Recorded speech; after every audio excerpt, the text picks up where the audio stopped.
Train दुर्घटना मृत्युवरण कले दादन श्रमिक।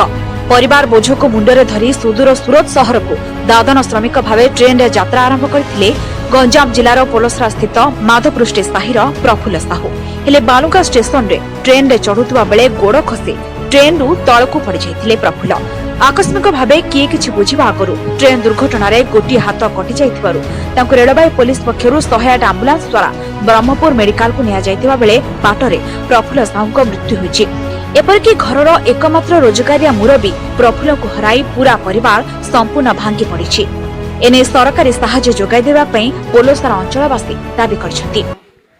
तो 5 कोटी परिवार तेणुक सी दादन खटिया में जाइला तार झील बहुत डेलीवर थिला तार कौन से सहायता किसी ना से चल प्रचल होता।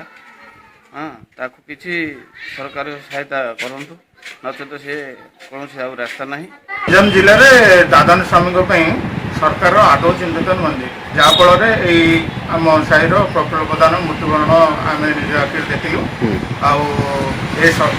प्रफुल्ल प्रधान परिवार को सरकारी सहायता आम अनुरोध कर सरकार।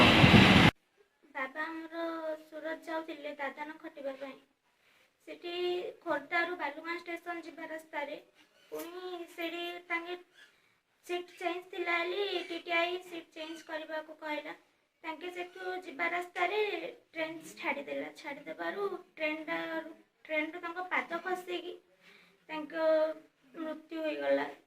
पोलसरारो नृसिंहनाथ स्वाईं रिपोर्ट जेएनयू ओडिया।